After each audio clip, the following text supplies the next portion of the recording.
Hi guys, अपन ने civics 8th class का chapter number 4 judiciary शुरू किया था, जिसमें अपन ने जुडिशरी के रोल के बारे में पढ़ लिया था और इंडिपेंडेंट जुडिशरी के बारे में पढ़ लिया था। आज इस वीडियो लेक्चर में अपन ये देखेंगे कि इंडिया में कोर्ट का स्ट्रक्चर कैसा है। ठीक है, तो इंडिया में अपने पास 3 लेवल पे कोर्ट्स हैं। ठीक है, सबसे पहले लोअर लेवल पे अपने पास लोअर कोर्ट्स हैं, जिनको सबऑर्डिनेट और डिस्ट्रिक्ट कोर्ट भी कहते हैं।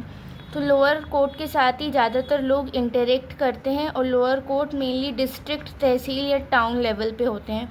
मतलब हर डिस्ट्रिक्ट में अपना एक डिस्ट्रिक्ट कोर्ट होगा।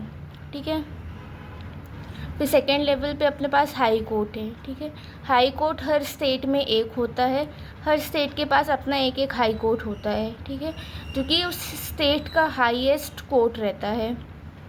ठीक है, फिर एपेक्स लेवल पे अपने पास सुप्रीम कोर्ट है, जो कि पूरे इंडिया का एक है। ठीक है ना, पूरी कंट्री का एक कोर्ट सुप्रीम कोर्ट है। ठीक है, जो कि न्यू दिल्ली में लोकेट है और जिसको chief justice of India chair करते हैं।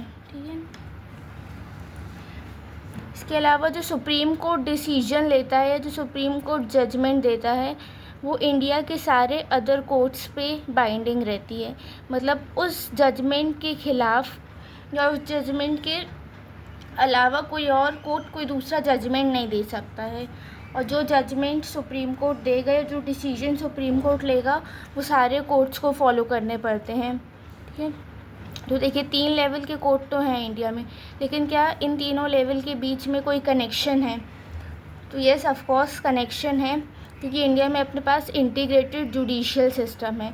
तो इंटीग्रेटेड जुडिशियल सिस्टम में मेनली क्या होता है कि जो डिसीजन है हायर कोर्ट के, वो लोअर कोर्ट्स पे बाइंडिंग रहते हैं। जैसे कि अभी अपन ने पढ़ा था कि सुप्रीम कोर्ट के डिसीजन सारे हाई कोर्ट और डिस्ट्रिक्ट कोर्ट में बाइंडिंग रहते हैं, उनको फॉलो करने पड़ते हैं। और जो हाई कोर्ट्स के डिसीजन है वो सारे डिस्ट्रिक्ट कोर्ट पे या लोअर कोर्ट्स पे बाइंडिंग रहते हैं, उनको वो फॉलो करने पड़ते हैं। मतलब कि जो हायर कोर्ट्स हैं उनके डिसीजंस लोअर कोर्ट पे बाइंडिंग रहते हैं। ठीक है, और सेकेंड इंटीग्रेटेड जुडिशियल सिस्टम है, क्योंकि अपने यहाँ एपेलेट सिस्टम है। ठीक है ना, एपेलेट सिस्टम क्या होता है कि अगर किसी को ऐसा लगता है कि जो लोअर कोर्ट ने जजमेंट दिया है वो सही नहीं है, तो वो उस केस को हायर कोर्ट्स में अपील कर सकता है। ठीक है ना, अगर आप लोअर कोर्ट गए, डिस्ट्रिक्ट कोर्ट गए और उन्होंने किसी इशू में कोई जजमेंट सुनाया और आप उससे सेटिस्फाई नहीं हैं, तो आप वो केस लेके हायर कोर्ट जा सकते हैं। अगर हायर कोर्ट ने जो डिसीजन सुनाया उससे भी आप खुश नहीं हैं, तो आप वो केस लेके सुप्रीम कोर्ट भी जा सकते हैं। ठीक है, लेकिन एक बार आप सुप्रीम कोर्ट चले गए तो आप वापस वो हायर कोर्ट या लोअर कोर्ट में नहीं लेके जा सकते हो। जो सुप्रीम कोर्ट डिसीजन लेगा वो फाइनल होगा और बाकी दोनों कोर्ट्स पे बाइंडिंग होगा। ओके, तो आप लोअर से हायर तक जा सकते हैं, लेकिन हायर से लोअर तक नहीं आ सकते हैं। तो देखिए, हाई कोर्ट सबसे पहले इस्टेब्लिश हुआ था ब्रिटिश की 3 प्रेसिडेंसीज़ में, कलकत्ता, बॉम्बे और मद्रास में 1862 में। इसके अलावा दिल्ली में सुप्रीम कोर्ट इस्टेब्लिश हुआ था 1966 में। और अभी इंडिया में 25 हाई कोर्ट्स हैं, हाई कोर्ट। ठीक है ना, हाई कोर्ट इस्टेब्लिश हुआ था 3 प्रेसिडेंसीज़ में ब्रिटिश की, कलकत्ता, बॉम्बे और मद्रास में 1862 में। दिल्ली में इस्टेब्लिश हुआ था 1966 में और करेंटली 25 हाई कोर्ट्स हैं। ठीक है, जिसमें पंजाब और हरियाणा का सेम हाई कोर्ट है चंडीगढ़ में। मतलब दोनों का एक ही हाई कोर्ट है जो कि चंडीगढ़ में है।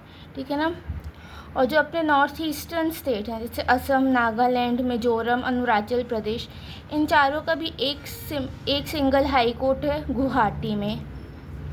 ठीक है, और आंध्र प्रदेश का हाई कोर्ट है अमरावती में और तेलंगाना का है हैदराबाद में, जो कि अभी 1 जनवरी 2019 से ही अलग हुआ है।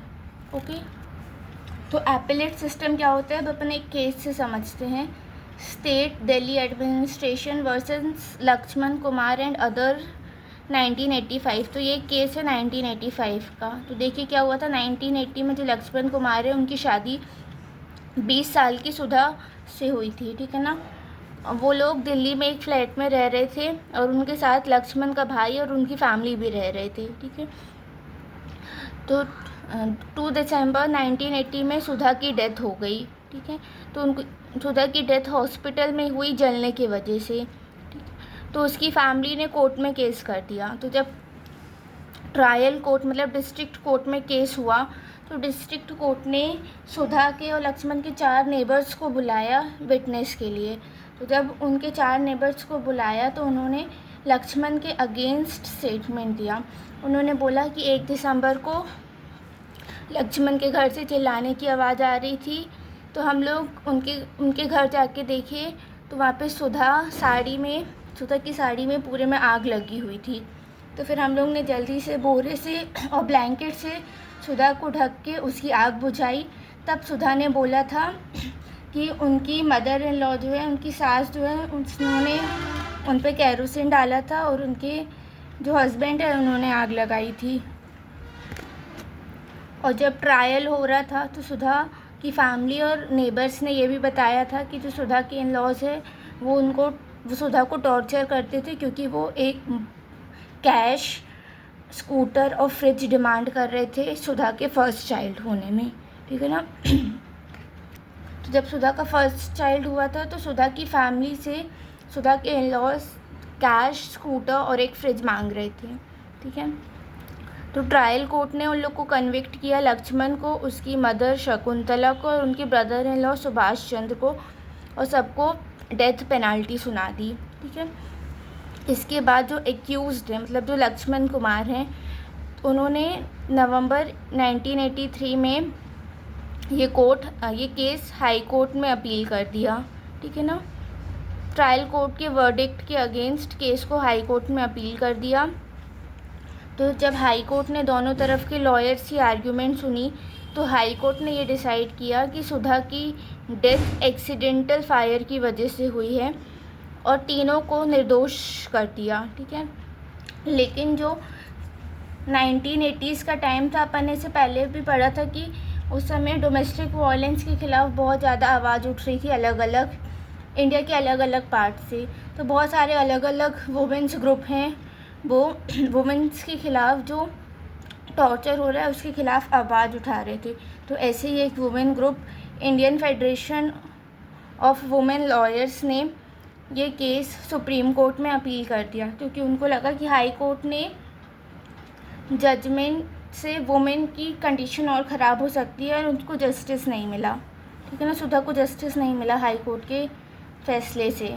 तो 1985 में जब सुप्रीम कोर्ट में ये केस की सुनवाई हुई, ठीक है ना, तो सुप्रीम कोर्ट ने जब दोनों लॉयर्स की आर्ग्यूमेंट सुने और एविडेंस देखे तो सुप्रीम कोर्ट ने लक्ष्मण और उसकी मदर शकुंतला को गिल्टी पाया।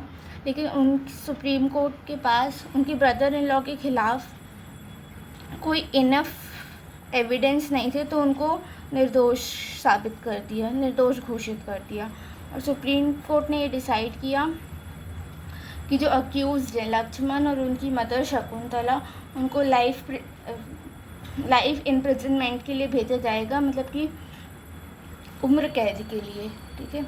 आई होप आपको यहाँ तक समझ में आएगा कैसे एपेलेट सिस्टम काम करता है, कैसे केस ट्रायल या डिस्ट्रिक्ट कोर्ट से हाई कोर्ट में अपील हुआ, फिर हाई कोर्ट से सुप्रीम कोर्ट में अपील हुआ।